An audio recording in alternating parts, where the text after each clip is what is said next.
A note before you record.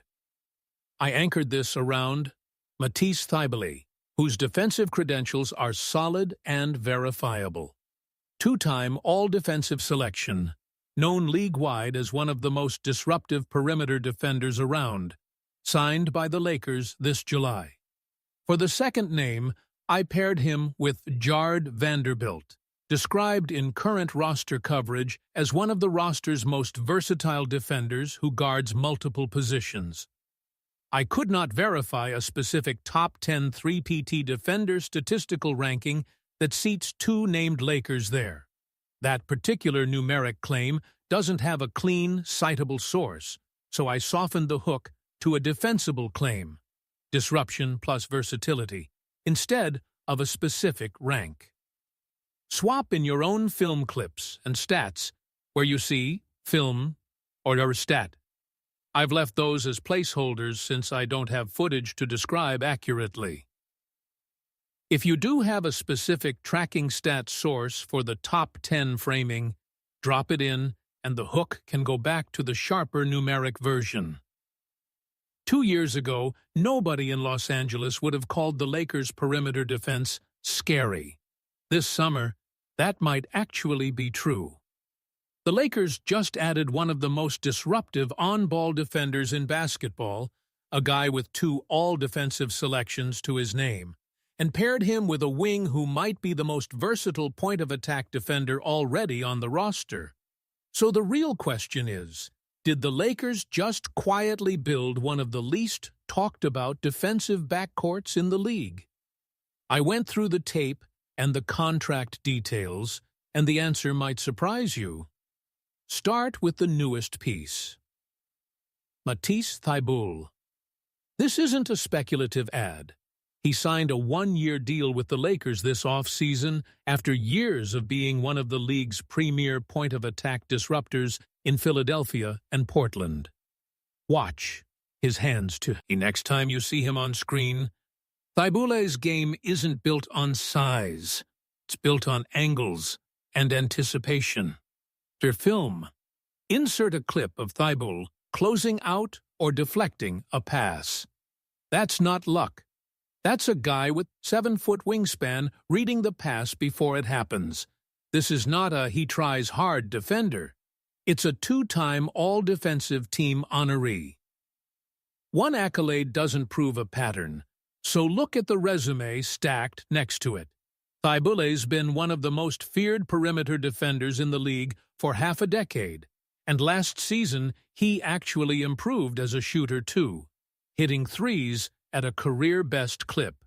Stat. Insert Thybulle's most recent verified shooting splits and steal rate. That matters because a 3-and-D wing who can't shoot is a liability disguised as a strength.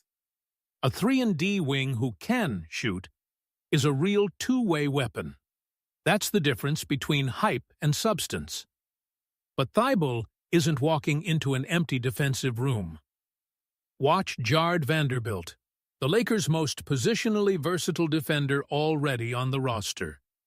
He's the guy who guards multiple positions, crashes the glass, and does the dirty work that doesn't show up on a highlight reel.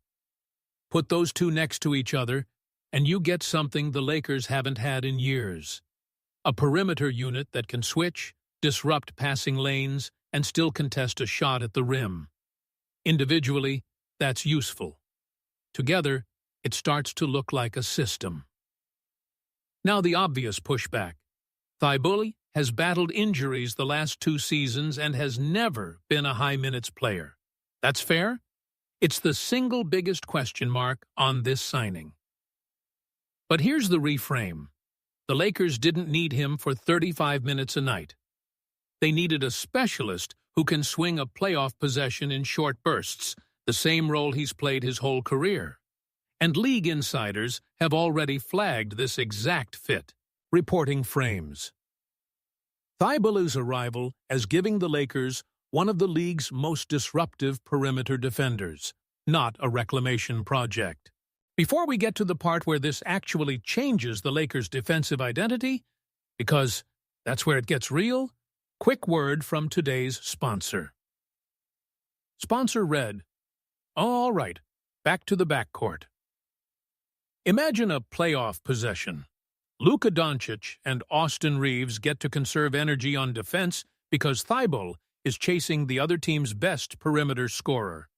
Vanderbilt is switching onto the roll man. That's not a hypothetical bonus. That's the exact math the Lakers have been missing for years. Stars who can focus on offense because someone else is doing the dirty work on defense. If the defense counters by hunting Thibault in pick and roll, Vanderbilt's switchability cleans it up. If they hunt Vanderbilt with a shooter, Thibault's closeout speed erases the airspace. That's why this isn't just two good defenders. It's a defensive relay system. Film. Insert the clearest available clip, ideally a possession where Thibault and Vanderbilt are both on the floor together. Watch. The chain reaction, deflection, rotation, contest. This is the moment the idea stops being theoretical and starts being visible on tape. Put it all together. The Lakers didn't just add a name this summer, they added a role they've been missing since their last real title run. Whether Thibault stays healthy is the real swing factor, but if he does, this might be the most disruptive perimeter pairing on the roster in years. So here's the debate.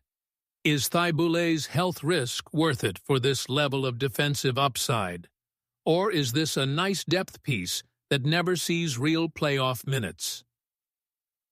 If you want more Lakers off-season breakdowns like this, hit subscribe. I've got the next one coming. Lakers Nation, let me know below.